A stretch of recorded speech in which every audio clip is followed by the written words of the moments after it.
name is Shirley Rohde. I'm a published writer. I've written several novels, short stories, inspirational and informational articles. And I'm here to tell you about how to write a short story. I had a passion for writing since I was like in my early 20s. As a nurse I was working but thinking someday I'm going to write a novel. And that didn't really start until my second child was in kindergarten, and I used to write on the piano bench on a Smith Corona typewriter. At that time, magazines accepted a lot of short stories, and I was lucky because several of mine were published and also inspirational articles. And I didn't develop more of my writing until I took a short story course in the mail, and I sold my first short story to Quilt World magazine because it was write something you know, and I did. I knew something about quilting, and I also sold another story to them called Confessions of a Quiltaholic. So save what you write. You never know what's going to happen to it. I saved all my writing over the years, and lo and behold, I was able to put together a collection of short stories called My Trail of Leaves, and along with my other books, it's available on Amazon for Kindle. Moving, I discovered one of my old discarded manuscripts was a mystery that was good enough to publish. A short story tells of an interesting character, and she is faced with a conflict and a very important problem that she must solve by the time the story ends. A short story has a beginning, a middle, and an end.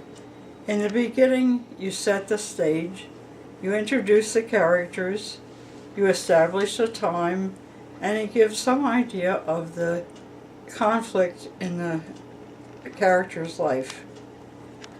You open with a crisis for the main character, who we will now call the protagonist. The middle of the story, the problem evolves. Things happen, and the obstacles pile up, and they may have victories and small victories and more conflicts. And the protagonist tries to solve the problems, and you have to ask yourself, what if, and develop your story from there.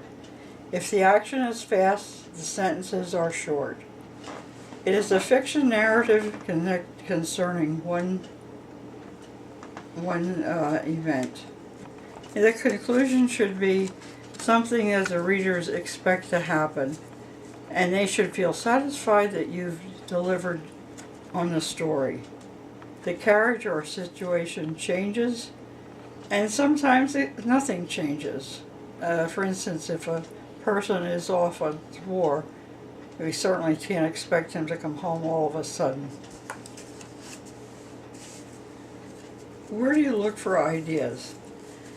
And you can look in the newspapers, in magazines, TV, commercials, listening to other people, or simply thinking back on your own life of what was interesting to you as a child, or what was a conflict in your childhood.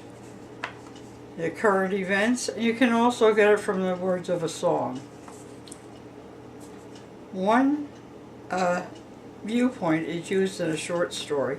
Several may be used in a novel. Dialogue may or not be necessary, but if you use dialogue, then you have to use the correct punctuation and the placement of the words. For instance, one character has one line to say, another character is on another line or in another paragraph. A Also, you should brush up on your grammar, because it's very important that you use the right punctuation, the right word usage.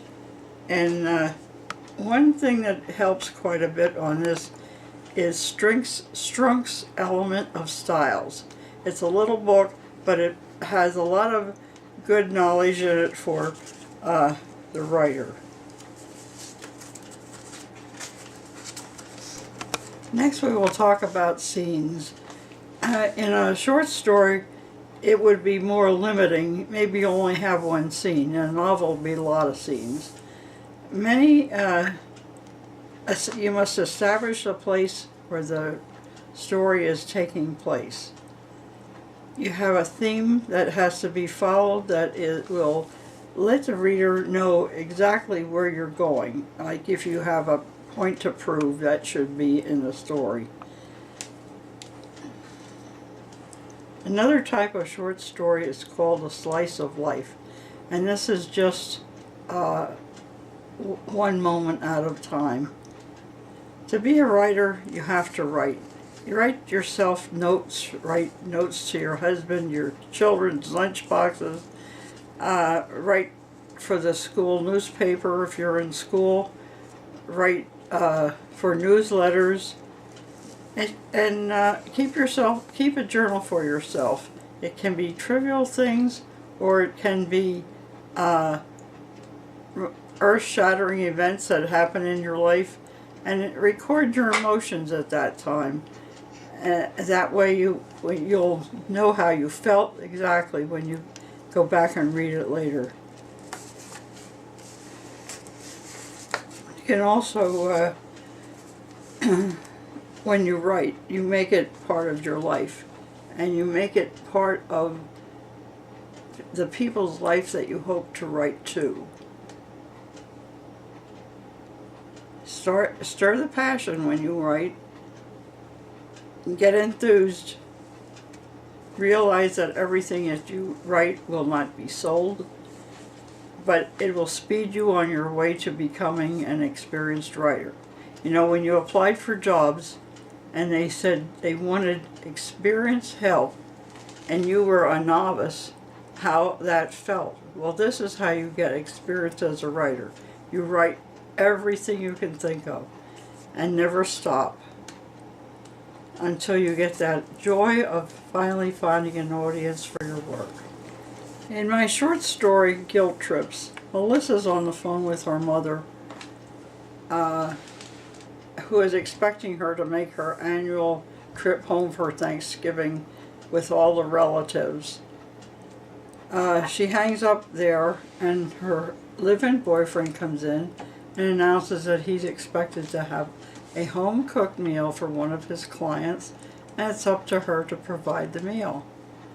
She encourages him to take them out to eat because she doesn't want to help him with his career, because she has her own obligations.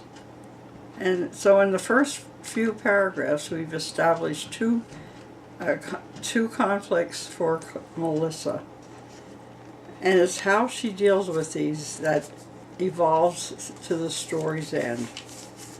A story will come to a full circle. In the next weeks I'll discuss writing inspirational and informative articles, writing about humor, the characterization, a genre, which is a fancy word for saying the type of story that you will be writing, or novel, mostly in a novel field. It's spelled G-E-N-R-E, and it means is it historical, is it science fiction, is it mystery, and so on. We'll be discussing plotting, scenes, and finally, for the novel, we'll have several sessions on the novel. I will also mention copyright and research. Here's a little assignment before you get into your first short story. Write a descriptive paragraph about yourself. Be honest. 2. Write a scene from your childhood. Draw on nostalgia, emotion, descriptive words and phrases. And 4. Learn to use a dictionary and a thesaurus. That's a much better in the book version than on a computer, because you'll find you can quickly check out many versions of a word that you thought had only one meaning. So if you hope to write the novel, get your feet wet with a short story. Write on.